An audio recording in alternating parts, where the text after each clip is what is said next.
مشقتوں کو معمولی سمجھیے اور کوشش یہ کیجیے کہ زبان سے کسی بھی چیز پر اعتراض نہ ہو. یہ ایک بہت اہم بات ہے. ہمارے حضرت احمد اللہ علیہ نے ایک واقعہ سنایا. فرماتے تھے کہ ایک مرتبہ ایک حاجی تھا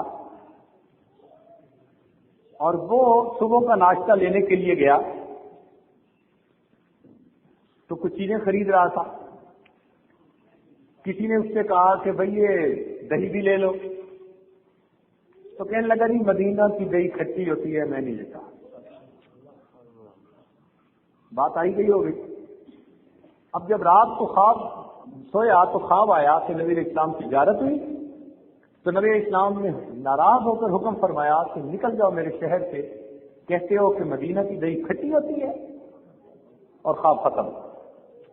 اب بڑا پریشان, آنکھ کھل گئی کہ محبوب ناراض ہو کر فرما رہے ہیں کہ نکل جاؤ اس شہر سے, کہتے ہو کہ مدینہ کی دہی کھٹی ہوتی ہے.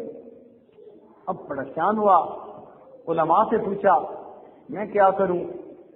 کسی نے مشورہ دیا کہ آپ نبی علیہ السلام کے چچا سیدنا امیر حمزہ لانو جہاں مدفون ہے وہاں چلے جائیں, ایصال ثواب کریں, دعا مانگے,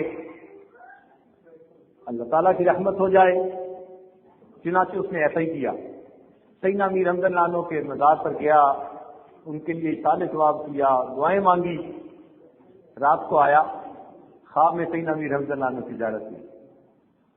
سیدنا امیر حمزہ لانو نے فرمایا کہ دعا تو اگرچہ آپ نے بہت مانگی وہ اپنی جگہ, لیکن جب آپ کو محبوب فرما چکے نکل جا میرے شہر سے, اب آپ کو رکنے کی اجازت نہیں, اگر نہیں نکلو گے ایمان سے محروم ہو جاؤ گے. چنانچہ اس آدمی کو شہر سے نکلنا پڑتا. تو اس لیے جب وہاں جائے ہمارا ایک محبت کا تعلق ہے اس جگہ کے ساتھ, کسی چیز پر اعتراض نہ کریں. کیا ہم چند دنوں کے لیے زبان بند نہیں کر سکتے؟ ہر جگہ پر خوبیاں بھی ہوتی ہیں, خامیاں بھی ہوتی ہیں, انتظامات کے اندر کوتاہیاں بھی ہوتی ہیں, لاکھوں انسانوں کا انتظام کرنا ہوتا ہے.